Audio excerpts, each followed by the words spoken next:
कि लड़का जो पसंद करे जिससे उसी से शादी करे, या लड़की ने जिसे पसंद किया है उससे शादी करे, या दोनों ने अगर एक दूसरे को पसंद कर लिया है तो उससे शादी करे। लेकिन अल्लाह के रसूल सरवरे कौनैन सल्लल्लाहु ताला अलैहि वसल्लम ने, चूंकि आप अच्छी तरह जानते हैं कि मेरे आका कुरान की सरापा तफसीर है, कुरान मेरे आका पे नाजिल किया गया, लेकिन मेरे आका उस कुरान की सरापा तफसीर है और मेरे आका ने अमली तौर पे प्रैक्टिकल उसे करके अपने जानिसारों को और अपनी उम्मत को बता दिया।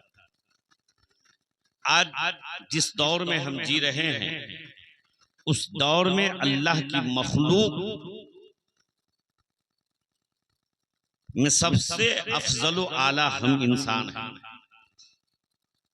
लेकिन आज जो माहौल बनता जा रहा है, आज हमारे समाज में इस शादी ब्याह को जितना मुश्किल बना दिया गया है वो बयान करने की जरूरत नहीं है, उसे हम और आप अच्छी तरह जानते हैं। लेकिन कहीं न कहीं समाज में एक बड़ी गलतियां हुई और उस गलती की वजह से आज शादीशुदा जिंदगी की इंसान खुशगवार नहीं होती। इन वजूहात में बहुत सारी बातें आती हैं। एक तो सबसे पहली बात यह है कि हम मुसलमान हैं, हम इस्लाम को पढ़ते नहीं, हम कुरान को पढ़ते नहीं, हम अहादीस को पढ़ते नहीं।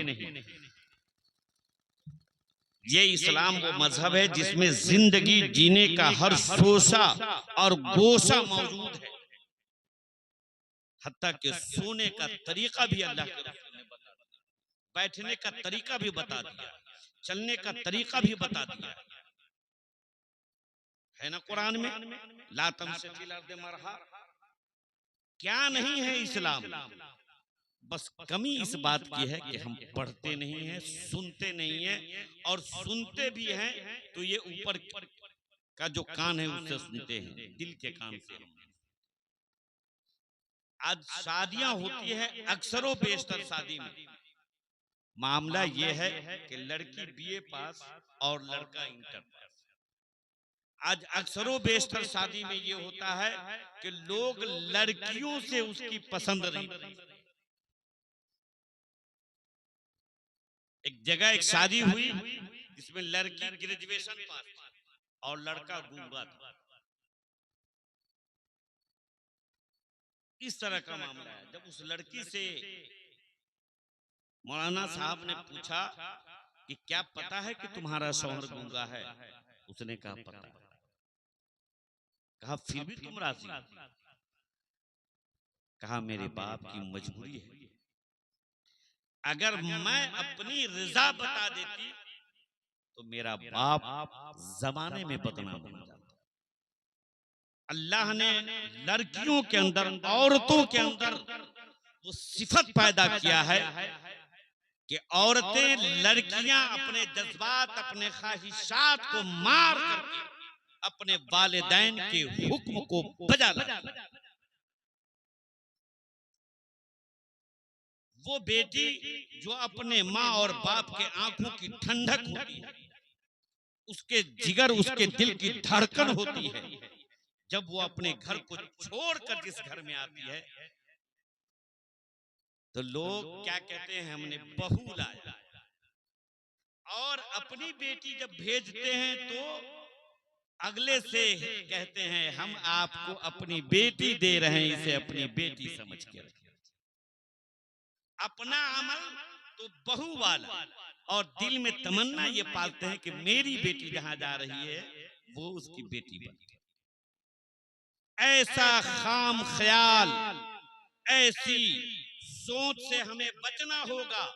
प्रैक्टिकल तौर पे हम ये सोचे कि हम किसी की बेटी को अपने घर में ला रहे हैं तो हम अगर उस बहू को बेटी समझने लगे तो अल्लाह मुसब्बिबुल अस्बाब है, मेरे आका रहमतुल लिल आलमीन है। अगर जो इंसान अपने घर में बहू लाता है, उसे बेटी की नजर से देखता है, अपने बेटी के साथ जैसा सलूक करता है वैसा करने लगे, तो याद रखो तुम्हारी बेटी जिस घर में जाएगी वहां तुम्हारे बेटी को भी बाप जैसी मोहब्बत और माँ जैसी उल्फत जरूर है। लिहाजा मुसलमानों, जरूरत इस बात की, तकरीर सुनते सुनते आप थक गए, हम उलमा का काम है, जिम्मेदारी अल्लाह ने इल्म दिया है, जो जानते हैं वो आप तक पहुंचाना ड्यूटी है। लेकिन हम अपनी ड्यूटी निभा रहे हैं खुलूस से, मोहब्बत से। आपकी ड्यूटी यह है कि आप भी खुलूस और मोहब्बत से सुनिए, जिंदगी जीने का शऊर आप सीखें, इस्लाम से सीखें और उस पे अमल करें। इंशाअल्लाह तबारक व तआला अगर इस अंदाज में हम अपने जिंदगी को जीने की कोशिश करेंगे तो आज कोर्ट में, कचहरी में, गांव के पंचायतों में जो मामलात आते हैं, आज वो घर जहां बहू आती है, बीवी आती है, वो जन्नत का निशान होनी चाहिए, खुशी का फूल वहां खिलना चाहिए। वहां झगड़े होते हैं, लड़ाइयां होती हैं। आज बहू को लगता है कि सास के साथ जितनी ज्यादती कर लो, ये तो बूढ़ी हो चुकी है, ये क्या कर सकती है। लेकिन उन बहू को ये भी सोचनी चाहिए कि कल मैं भी सास बनूं, मेरे कमर में भी खम आएगा, मेरा कमर भी झुकेगा। आज मैंने अपनी सास के साथ जोर आजमाई की है, तो कल मेरी बहू भी मेरे साथ वही करे। इसलिए कि ये दुनियादार का अमल है, जो करोगे वो पाओ।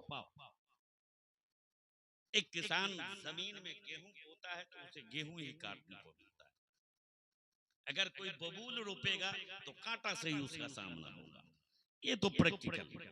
इसलिए मेरे गांव के लोगों, बड़ी मोहब्बत से कहता हूं कि जिंदगी को शऊर से जियो, इस्लाम आप सीखें, इस्लाम के तरीके को सीखें, समझें और उस पर अमल करें। इंशाअल्लाह तबारक व तआला हमारी जिंदगी से बहुत सारी मुश्किलात, बहुत सारी मुसीबतें खुद ही टल जाएगी। हमारे घर में सुकून होगा, चैन होगा, करार होगा, मोहब्बत आपस में होगी। और जिस घर में मोहब्बत होती है वो घर में अल्लाह की रहमत का नुज़ूल होता है, बरकतें होती है। इसलिए चूंकि वक्त किल्लत है, वरना इस सब मौजू पे लंबी तकरीर होती है। बस पैगाम है सास से कि बहू को बेटी समझे, पैगाम है बहू से कि अपनी सास को माँ समझे। इस अंदाज में सिर्फ सोच के देखे तो बहुत सारी खटासें मिट जाएगी। अल्लाह तबारक व तआला हम सबको हुस्न अमल की तौफीक अता फरमाए। वमा अलैना इल्लल बलाग।